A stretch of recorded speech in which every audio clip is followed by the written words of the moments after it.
Greetings, salutations, respect, and love. I am Scott. You are in the Prog Corner, boys and girls, where today I'm going to be telling you what my favorite albums are of all time. Clearly, this is all within the prog category. Tomorrow, I'm going to do a non-prog top 10 albums. Yeah. What are the criteria here today? Well, it's real simple. I'm doing one per artist, and the only other criteria is my opinion. I'm not going with how they're ranked on Prog Archives or how many records were sold. You know, I do that with my other rankings where I take into consideration all that other stuff. But I just realized, well, actually somebody pointed out to me in the comments the other day that I've never actually declared what my favorite albums are. I think most of you guys know what my favorite album is of all time. I did make that declaration in a video not too long ago, so I think we know who's going to be in the number one slot. Some of my long-term listeners probably know what's in the number two slot. But I'm doing a top 10, and my top 9 was pretty much cast in stone. And then I got to number 10, and I had like 6 different ways I wanted to go with it. So I ended up doing a top 15, so sue me. Yeah, like I said, tomorrow we're going to do the non-prog top 10. And then next week I'll probably, keep going with it. Maybe do another 25 prog albums, another 25 non-prog albums. Put up a top 40, my favorite albums of all time. And so that's kind of what we're doing here. So of the 15 that I'm picking to date, 13 of them are from the 70s. I've got 4 from 1977 and 3 from 73 and 3 from 74. So let's, without any further ado, let's just do this thing at number 15. I'm going with Transatlantic, Bridge Across Forever, their second album from 2001. This was the album that really got me back into prog. Yeah, their first album, Sympty, S-M-P-T-E, I liked it, but this one I absolutely fell in love with, and there was no going back after this album for me. If you don't know, Transatlantic is Neil Moore's, Roy Nostell, Mike Portnoy, and Pete Chihuahua. It's just an incredible record. I love all 5 Transatlantic albums, but this is probably my favorite, and I got it at number 15. At number 14, for the greatest, well, not the greatest, my favorite albums of all time, it's Happy the Man's debut album from 1977, released on Arista Records at the tail end of the classic prog era, the golden era. Arista head Clive Davis went and saw these guys live. He was with his A&R guy who was freaking out. Clive's like, I have no idea what this music's all about, but sign them. So the first 2 Happy the Man albums were on Arista. I could have gone with their second album, Crafty Hands, from 78, but I think I prefer the debut, and that album cover is just stellar, man. Just incredible. At number 13, for my favorite albums of all time, I'm going with Styx, The Grand Illusion, released on the 7th day of the 7th month, 1977. It was their 7th album, and it's 8 songs of just pure greatness. This was the second album with Tommy Shaw in the fold. Crystal Ball was good, but this one was so much better. Man, that run of Styx albums from Equinox to Pieces of 8, those 4 albums are just perfect. This is the best of them. And man, the 2 latest Styx albums, The Mission and Crash of the Crown, both really, really good. But The Grand Illusion, I just love it. I love it more than just about anything in this whole wide world, boys and girls. At number 12, it's Utopia's first album, dropped in 1974. This came hot on the heels of Todd Rundgren doing A Wizard, a True Star, where half of that album was absolutely pure prog. So he figured, why not do a full album of prog? He'd been listening to a lot of Mahavishnu Orchestra and Yes at this point, and it clearly shows. It's like Rundgren just proving he can do anything. And he said, I want to do a prog album, so let me do a prog album. And man, oh man, the Icon, 30 minutes of just brilliance. Just so good, it makes me hurt. Yeah, at number 11, this was a tough one. I was almost going to put this in the number 10 slot.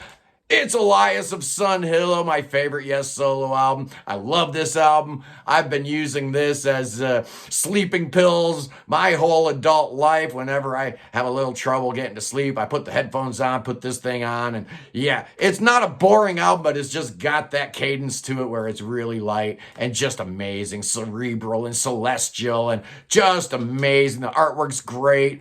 Why didn't John Anderson do an album like this ever again? I'll never know. But now, boys and girls, we are in the top 10. And yeah, I said I had like 6 different albums that I considered in the number 10 slot. I ended up going with something modern. It's Wobbler, From Silence to Somewhere. Their 4th album that dropped in 2017. It's structured very similarly to Close to the Edge in that you've got a side-long epic and then 2 shorter songs on side 2. Well, there is a little brief acoustic song at the end, but at the end of side 1. But it's basically like a Close to the Edge or Relayer type of thing, but just phenomenal. If you like that classic prog and you've been asking yourself, how come they don't make them like that anymore? Well, actually, they do. It's Wobbler, and this album is just incredible. My favorite album of the 21st century. Where are we going now, boys and girls? At number 9, my favorite albums of all time. We're going to Canada. It's Rush, and it's A Farewell to Kings in the number 9 slot. Feels a little low. Another 1977 entry. I was introduced to Rush with 2112. A little school friend of mine lent me that album and the live album, All the World's a Stage, and he never got them back. I became an instant fan. So this was the first Rush studio album that I was present for and ready for, amped and psyched for, and I just loved it from the very first note, Alex's classical guitar all the way through. This is Rush at their absolute most yes-like, so big shocker, this is the album that rings my bell. Yes, indeed, at number 8, the album that I've listened to more than any other album in the history of my existence on this planet. Shockingly enough, it's the first Kansas album. I can't get enough of this thing, man. Dropped in 1974. Yeah, there's some songs that aren't prog, but Bringing It Back isn't really a prog song. The Pilgrimage maybe isn't a prog song, but I don't care. I love this album so much. I think it's just absolutely perfect. Steve Walsh's vocals, man. They said they knew they had a great singer on their hands, but they really didn't know just how good until they finished doing the vocal tracks and sat back and listened to the playback of their debut album, and they just realized they had a monster on their hands, and this is my favorite Kansas album. Could have gone with Leftovertures, could have gone with Song for America, could have gone with Point of No Return, but I always return to that first album. I just love it so much. At number 7, my 7th favorite album ever, it's Gentle Giant Octopus. Another band I had so many different options. Could have gone with Freehand or Power in the Glory or In a Glass House, but I just think Octopus is overall their best album. You still have Phil in the band, so this is the absolute optimum Gentle Giant lineup where you've got the right drummer, you got Ray and Derek doing their thing, Gary Green just perfect with the Roger Dean album cover. What was the U.S. album cover thinking? Doing another album cover when you've got a Roger Dean cover handy. Just ridiculous. Doesn't make any sense. But my 6th favorite album of all time, boys and girls, it's Pink Floyd Animals. Another one of those 1977 releases. This came out like early in the year, like in January. And the punk scene was alive and well in the UK. And this is Roger Waters' response to it. This is one of the punkiest prog albums you'll ever hear, just in terms of the subject matter, and it's a dark album, dark subject matters for sure, but I just absolutely adore this thing. Could have gone with Dark Side, could have gone with Wish You Were Here, but at the end of the day, Animals is my favorite Pink Floyd Animals is my favorite Pink Floyd album. Yeah, whatever, man. Here we go. We're in the top 5 of my favorite albums of all time. Yeah. How about King Crimson, Lark's Tongues and Aspect? Yeah, after Bill Bruford left, yes, he joined King Crimson, and this album scared the bejesus out of me. It still kind of does. I remember picking it up and, looking on the back and seeing, wow, hey, that's where Bill Bruford ended up, yeah. And I'm like, okay, let's have a listen. I really knew very little about King Crimson. I'd heard their debut album. Didn't do a whole lot for me back in the day. But then this thing dropped and my head just exploded. I love it. That's my number 4. That's number 5. Here's my number 4, boys and girls. It's Brain Salad Surgery from Emerson, Lake and Palmer, dropped in 1973. Their 4th studio album, their 5th overall. And after this, things really just kind of fell apart for the band. They put out a live album and they did the Works Volume 1 and Works Volume 2. It went south real quick. So this is the apex.